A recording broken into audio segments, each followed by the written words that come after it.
नमस्कार दोस्तों, आप सभी का स्वागत है मेरे YouTube चैनल पर। मैं हूं अरुण वर्मा, आप देख रहे हैं नोवा ट्यूब। तो चलिए आज की वीडियो को शुरू करते हैं।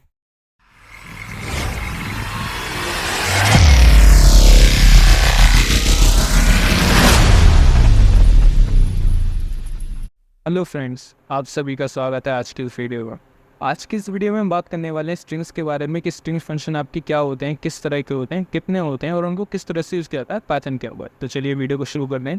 अब जैसे कि मैंने आपको लास्ट टाइम भी बताया था, अगर मैं यहाँ पे लिखता हूँ ए इक्वल्स टू इस तरह से टेक्स्ट, तो ये जो टेक्स्ट होता है आपका यही स्ट्रिंग कहलाता है। अब इसको अगर मैं यहाँ पे प्रिंट कर देता हूँ प्रिंट ए, तो ये आपको कुछ इस तरह से शो हो जाता है। तो ये यानी कि आप पाइथन में जो भी टेक्स्ट लिखना चाहते हो डबल इन्वर्टेड कोड के अंदर उसे आप लिख सकते हो या किसी भी कोड के अंदर, तो वही चीज़ आपकी टेक्स्ट क्या कहलाती है, इसमें स्ट्रिंग कहलाती है। यानी हम जो भी टेक्स्ट आपका लिखना चाहते हैं इस तरह से पाइथन के अंदर, वो हमारी स्ट्रिंग होती है। अब सपोज़ मैं यहाँ पे अरुण के बीच में कुछ इस तरह से एस लगाना चाहता हूँ डबल इन्वर्टेड कोड में, तो अगर अब इसको मैं इस तरह से ही रन कर दूंगा तो आपका पाइथन इंटरप्रेटर जो है वो यहाँ पे कंफ्यूज हो जाएगा, यहाँ पे एरर शो कर देगा, क्योंकि इसे समझ में नहीं आ रहा है कि आपने आखिर यहाँ लिखा क्या है। यानी कि आपने यहाँ पे एक और डबल इन्वर्टेड कोड लगाया, फिर उसे यहाँ क्लोज कर दिया, देन अगेन ओपन किया, फिर वहाँ पे बाद में क्लोज नहीं किया। तो ऐसी कंडीशन में मुझे क्या करना होगा, तो अगर मैं यहाँ बीच में डबल इन्वर्टेड कोड प्रिंट कराना चाहता हूँ अपने टेक्स्ट के अंदर, उसके लिए मुझे अपने इस टेक्स्ट को लिखना होगा सिंगल कोड या फिर ट्रिपल कोड में। तो आप जैसे ही इसे सिंगल या ट्रिपल कोड में कन्वर्ट कर दो, यहाँ पे रन करोगे तो आप देखोगे वो कुछ इस तरह से प्रिंट हो जाएगा। तो वो यहाँ पे डिटेक्ट कर लेगा कि हाँ जी आपने सिंगल कोड लिखा हुआ है। तो यहाँ पे आप सिंगल कोड ओपन किए एंड क्लोज किए, तो उसे इस बात से कोई मतलब नहीं है कि आपने यहाँ बीच में क्या लिखा हुआ है। बट अगर सपोज मैं यहाँ पे इसमें बीच में ही सिंगल कोड लगाना चाहता हूँ देन, तो आप यहाँ पे इसको ट्रिपल कोड या डबल कोड में आप क्या कहते हैं क्लोज या कन्वर्ट कर लीजिएगा। तो उससे क्या फ़ायदा होगा कि वो यहाँ पे डिटेक्ट कर लेगा उसको कि आपने आज ही ट्रिपल कोड में ओपन किया एंड ट्रिपल कोड में ही क्लोज कर दिया। अभी आपने बीच में जो सिंगल कोड लगाया उससे इसका कोई मतलब नहीं है, वो इसको एज इट इज़ ही प्रिंट कर देगा। तो इस तरह से दोस्तों इससे आता है आपका यहाँ पर सिंगल कोड का, डबल कोड का एंड ट्रिपल कोड स्ट्रिंग्स का। अब इसके बाद दोस्तों बात आती है यहाँ पे आपकी स्लाइसिंग की स्लाइसिंग क्या होती है, स्लाइसिंग से क्या मतलब है। अब जैसे कि यहाँ पे मैं इसको पहले नॉर्मली लिख लेता हूँ। यहाँ पे दोस्तों जैसे कि आप देख सकते हो मैंने यहाँ पे आपके 4 कैरेक्टर्स लिखे हुए हैं। अब पाइथन जो होता है वो इन चारों कैरेक्टर्स को एक अलग अलग नंबर दे देता है। जैसे कि यहाँ पे उसने दे दिया से ये 0 है, ये 1 है, ये 2 है एंड ये 3 है। अब मुझे ये जानना है कि यहाँ पर नंबर 2 या नंबर 3 पे क्या कैरेक्टर लिखा हुआ है। इसके लिए हम यहाँ पे यूज़ करते हैं दोस्तों स्लाइसिंग का। और स्लाइसिंग किस तरह से की जाती है देखिए। अब मुझे यहाँ ये प्रिंट करना है कि प्रिंट ए के अंदर सेकंड नंबर पे कौन सा लेटर है। तो उसके लिए मैंने यहाँ लिखा प्रिंट A2, यानी कि इस ए के अंदर सेकंड लेटर कौन सा वो मुझे प्रिंट आउट करना है। तो जैसे मैं इसको रन कर दूंगा तो यहाँ शो कर देगा कि वो सेकंड कैरेक्टर आपको यू है। अब इसने यहाँ यू कर लिया क्योंकि आपको जैसे कि मैंने बताया था वो हमेशा आपका यहाँ 0 से काउंटर स्टार्ट करता है कि आपका 0 है, देन 1 है, देन 2 है। तो इसने यहाँ पता लगाया कि 2 आपका यू है। तो इस तरह से यूज़ किया जाता है दोस्तों आपका इस स्लाइसिंग का। अब इसी स्लाइसिंग को हम यहाँ पर रिवर्सल में भी यूज़ करते हैं, नेगेटिव इंटीजर्स में भी यूज़ करते हैं। अभी नेगेटिव इंटीजर्स में कैसे यूज़ किया जाता है, अब सपोज मुझे पीछे से मालूम करना है कि यहाँ पीछे से तीसरा कैरेक्टर कौन सा है। तो यहाँ पीछे से तीसरा कैरेक्टर कौन सा है, तो इसके लिए हम यहाँ पे वैल्यू आप काउंट करते हैं -1, -2, -3 एंड देन -4। अब सपोज मुझे जानना है कि -2 कौन सा कैरेक्टर है, तो मैंने आपको लिख दिया -2 एंड -2 तो लिख के जैसे मैं यहाँ पे इसको रन करूँगा तो यहाँ पे शो कर देगा कि पीछे से दूसरा कैरेक्टर आपको कौन सा है, यहाँ पर यू कैरेक्टर है। अब सपोज मुझे पीछे से दूसरा नहीं जानना, मुझे पीछे से तीसरा कैरेक्टर जानना है। तो मैंने इसको पीछे से तीसरा लिखा एंड अगेन रन कर दिया, तो यहाँ काउंट कर लेगा कि पीछे से तीसरा यानी 1, 2, 3 कैरेक्टर आपको कौन सा है, आर है। अब सपोज कीजिए मुझे यहाँ पे पीछे से तीसरे से लेके और यहाँ पे -1 तक चाहिए, तो मैं इसे लिखूँगा कि मुझे -3 से -1 तक के कैरेक्टर्स प्रिंट करने हैं। एंड इसको हम जैसे प्रिंट करेंगे तो यहाँ पे शो कर देगा RU, क्योंकि यहाँ पे इस तरह से आपका शो करता है कैरेक्टर्स को। आई होप आपको ये बात समझ में आ गई होगी। अब अगर ये कैरेक्टर्स मुझे स्टार्टिंग से लेने हैं तो मैं स्टार्टिंग से कैसे करूँगा। सपोज मुझे यहाँ 0 से लेके वो आपके कैरेक्टर्स चाहिए 3 तक, तो मैंने लिखा 0 से 3 एंड इसको लिखने के बाद जैसे हम यहाँ पे आपका रन कर देंगे तो आपको कुछ इस तरह से शो कर देगा ARU, यानी उसने 0 कैरेक्टर लिया, देन सेकंड कैरेक्टर लिया एंड देन थर्ड कैरेक्टर लिया। तो इस तरह से दोस्तों इसके आता है आपका स्लाइसिंग का। तो हमने नेगेटिव इंडिसेस भी पढ़ ली है।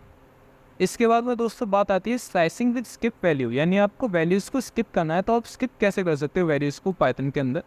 अब सपोज मैंने यहाँ पे आपका लिखा एक वर्ड, हमने यहाँ पे एक एग्जांपल ले लेते हैं। मैंने यहाँ लिखा आपका वर्ड इक्वल्स टू अमेजिंग, हमने यहाँ लिखा इस तरह से अमेजिंग।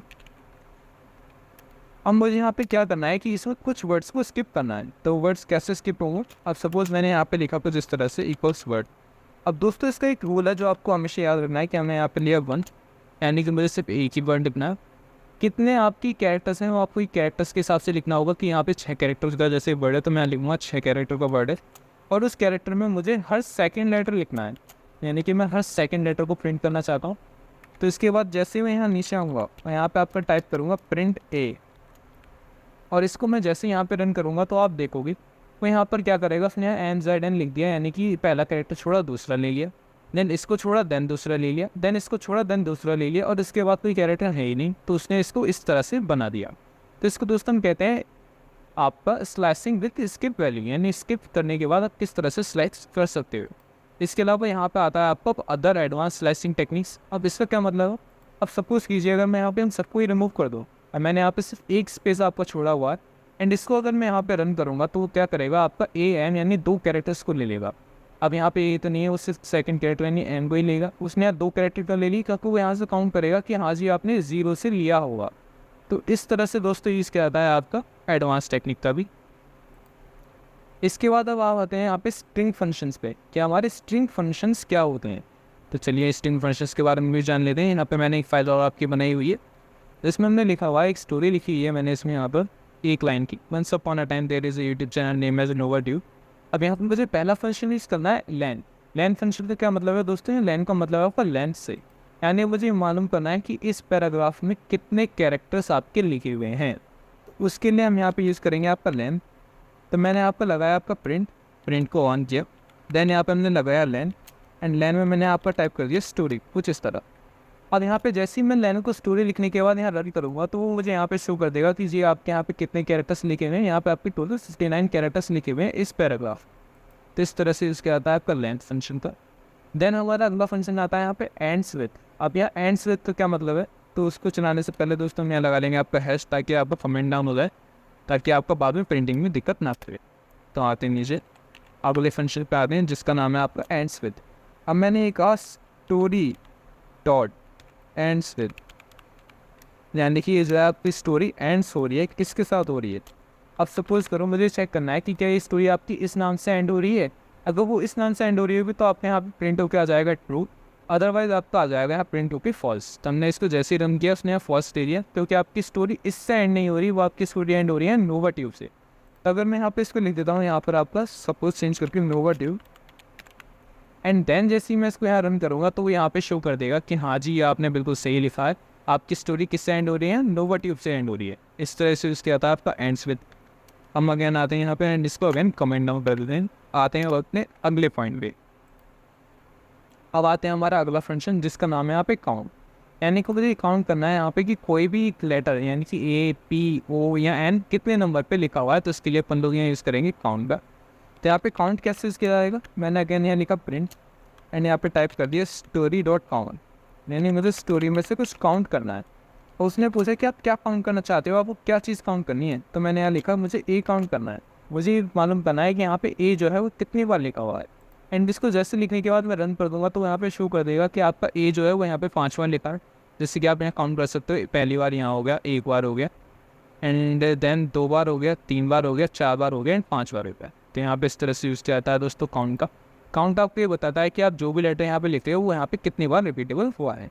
तो इसको भी हम यहाँ पे कमेंट डाउन कर देते हैं एंड आते हैं अपने अगले पॉइंट पर, जो कि है हमारा यहाँ पे आपका स्ट्रिंग डॉट कैपिटलाइज। अब कैपिटलाइज से क्या मतलब है, अब आप जैसे कि देख सकते हो यहाँ पे हमारा जो ये सेंटेंस लिखा हुआ है इसमें फर्स्ट लेटर स्मॉल में, मैं चाहता हूँ ये आपको कैपिटल लेटर में आने के बाद में यहाँ पे आपका पूरा पैराग्राफ स्टार्ट हो। तो उसके लिए हम यहाँ पे यूज़ करते हैं दोस्तों कैपिटलाइज में। तो मैंने यहाँ पे लिखा प्रिंट स्टोरी डॉट कैपिटलाइज, यानी कि मुझे क्या करना है इस स्टोरी में कैपिटलाइज कन्वर्ट करना है। एंड इसको लिखने के बाद जैसे अपन लोग यहाँ रन करेंगे तो वो कुछ इस तरह से पैराग्राफ को शो कर देगा। उसने यहाँ पे क्या किया कि वर्ड के पहले लेटर को सिर्फ कैपिटल कर दिया। तो इस तरह से यूज़ किया जाता है दोस्तों कैपिटलाइज का। तो इसको भी अपन लोग यहाँ कर देते हैं आपको कमेंट डाउन एंड आते हैं अब अपने अगले पॉइंट पर। इसके बाद में अगला पॉइंट आपका आता है यहाँ पे फाइंड, यानी आपको कोई वर्ड फाइंड करना है। तो उसके लिए हम यहाँ पे यूज़ करेंगे आपका फाइंड का। जैसे कि मुझे यहाँ पे चेक करना है कि आपका ओ या एन या सी कितनी बार लिखा हुआ है, कौन से नंबर पे लिखा हुआ है। तो उसके लिए हम यहाँ पे आपका यूज़ करेंगे साइन। तो मैंने लिखा आपका फाइंड के लिए प्रिंट एंड देन अगेन यहाँ पे हमने लिख दिया स्टोरी, यानी स्टोरी में से मुझे फाइंड करना है, तो मैंने लिख दिया स्टोरी डॉट फाइंड। एंड आप क्या चीज़ फाइंड करना चाहते हो, जैसे कि मुझे फाइंड करना है यहाँ पे सी कितने नंबर पे लिखा हुआ। अब इसको लिखने के बाद जैसे अपन लोग यहाँ रन कर देंगे तो वो आपको शो कर देगा कि आपका सी सेकंड नंबर पे लिखा हुआ है। अभी सेकंड नंबर पे कैसे है दोस्तों, अब यहाँ आप जैसे कि काउंट करोगे कि ये हो गया आपका 0, देन ये हो गया 1 एंड देन ये हो गया 2, यानी कि आपका सेकंड नंबर पे लिखा हुआ है सी। इस तरह से यूज़ किया जाता है यहाँ पे फाइंड का। आपने अभी फाइंड फंक्शन भी समझ लिया है, तब आते हैं हम अपने अगले फंक्शन पे। इस फंक्शन का नाम है आपका स्ट्रिंग डॉट रिप्लेस, यानी आपको कोई एक वर्ड रिप्लेस करना है नए वर्ड के साथ, तो उसके लिए आप यूज़ करेंगे रिप्लेस का। अब रिप्लेस कैसे यूज़ किया जाता है, जैसे कि सपोज मैंने यहाँ पे आपका लिया प्रिंट अगेन, मैंने यहाँ पे अगेन ले लिया हमने स्टोरी डॉट रिप्लेस, यानी कि मुझे यहाँ पे एक वर्ड रिप्लेस करना है। तो आपको कौन सा वर्ड रिप्लेस करना है वो आपको इसे बताना होगा। तो जैसे कि सपोज करते हैं यहाँ पे मैंने जो लिखा हुआ है आपका नोवा ट्यूब, उसको मुझे यहाँ रिप्लेस करना है, इसके साथ रिप्लेस करना है। मैंने ऐसे कर दिया नोवा के साथ रिप्लेस करना है, यानी मुझे वहाँ पे सिर्फ नोवा लिखना है, मुझे वो पूरा नोवा ट्यूब नहीं लिखना है। एंड इसको लिखने के बाद जैसे मैं यहाँ पे रन करूँगा इसके, वो सारी दोस्तों यहाँ पे मैं एक चीज़ और याद रखनी है कि आपने यहाँ डबल 14 लगाने होंगे, क्योंकि आपने 2 अलग अलग कैरेक्टर्स लिखे हुए हैं। तो इसको लिखने के बाद अगेन हम यहाँ पे रन करते हैं, तो आप देखोगे यहाँ पे इसने क्या करा, once upon a time there is a YouTube channel name as Nova. तो इस तरह से दोस्तों इसके आता है आपका कौन से फंक्शन का रिप्लेस का। तो आई होप आपके सारे फंक्शंस भी समझ में आ गए हुई कौन सा फंक्शन कैसे यूज़ किया जाता है। अब आते हैं अपने आज के इस लास्ट टॉपिक पे, जिसका नाम है एस्केप सीक्वेंस कैरेक्टर्स। अब ये एस्केप सीक्वेंस कैरेक्टर बहुत आसान है, तो चलिए इसको भी जल्दी से खत्म कर दें। अब सपोज मैंने यहाँ पे लिखा आपका ए इक्वल्स टू इस तरह से कि my name is Arun, and मैंने इसको यहाँ से नीचे ले लिया आई एम अ यूट्यूबर। अब सपोज करो अगर मैं इसको जैसे लिखने के बाद यहाँ पे आपको देता हूँ, मैं आपको प्रिंट करना है, हमें किसको ए को प्रिंट करना है, तो इसको जैसे ही मैं यहाँ पे रन करूँगा तो क्या वो इस तरह से प्रिंट होगा, नहीं होगा। तो यहाँ पे सिर्फ इतना ही खत्म कर देगा, क्योंकि आप ये क्या कहेगा कि आपने अगर इस तरह से लिखा है तो ये आपको गलत है, क्योंकि आपने इसको नेक्स्ट लाइन में ब्रेक कर लिया है। अब सपोज मुझे इसे नेक्स्ट लाइन में लिखना है, तो उसके लिए मैं क्या करूँ, तो इसके लिए हम यहाँ पे यूज़ करते हैं आप एस्केप सीक्वेंस कैरेक्टर का। जैसे कि आपको आ रहा है बैकवर्ड स्लैश एन आपका यूज़ किया जाएगा यहाँ पे न्यू लाइन के लिए। तो अगर मैं यहाँ पे लगाता हूँ आपका बैकवर्ड स्लैश एन, तो जैसे कि सपोज किए हमने यहाँ लगा लिया आपका कुछ इस तरह से बैकवर्ड स्लैश एन, यानी मैं जैसे बताया कि यहाँ से मुझे एक न्यू लाइन यूज़ करनी है।